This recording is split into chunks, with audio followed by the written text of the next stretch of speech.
My name is Mara Whitfield, youngest of two. My father, Victor, built Whitfield Motors from a single garage into a small empire. My brother Cole? He was the golden child, reckless, charming, untouchable. And me? I was the shadow, balancing books at 16, managing payroll on spring break, keeping the business alive in silence. My mother, Elise, would just smile and whisper, "Be grateful, sweetheart.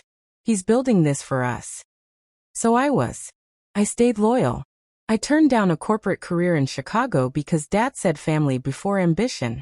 And when the bank needed a cosigner for a $2.5 million expansion loan, they handed me the papers, pen uncapped. No thank you. No hesitation. And I signed. Because I thought loyalty earned belonging. 2 years later, that loyalty made me invisible. The first crack was almost laughable. I caught a vendor invoice, duplicated 3 months in a row. $12,000 gone. Cole brushed it off. "It's a friend of mine. Let it slide." Dad didn't question it. He just said, "Stop acting like an outsider." Outsider. Have you ever heard one word cut deeper than a knife? Soon my login access disappeared.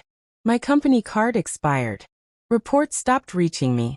Meanwhile, Cole was in Vegas at leadership summits, posting photos from hotel pools. That's when I knew. They weren't preparing me for the future. They were preparing the door. And it only opened one way out. So I started collecting evidence. Receipts. Emails. Signatures that weren't mine. A secret folder I called Ghost Ledger.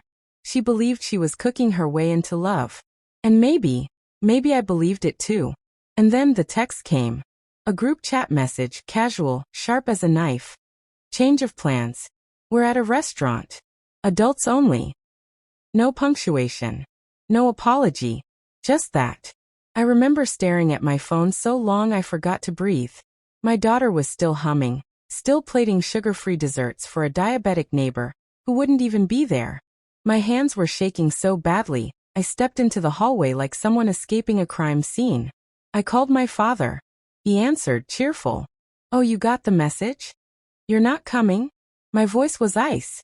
No, it's easier this way. Already seated. Menu looks great." I reminded him.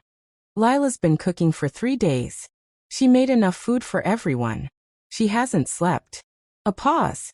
Then, "Well, tell her not to take it personally. She can freeze the leftovers." That's the moment something inside me split. I called my mother next. She answered with a sigh. "Honey, don't start. It's safer this way. You can't serve that many people food made by a teenager. It's sweet, but it's not real cooking." Not real cooking. That phrase rattled in my bones like glass in a blender. By the time I called my sister, my hands were numb. I was still clinging to this insane hope she hadn't known. But she did. She laughed. "Don't guilt us. Lila's dramatic. She needs to learn not everything is about her."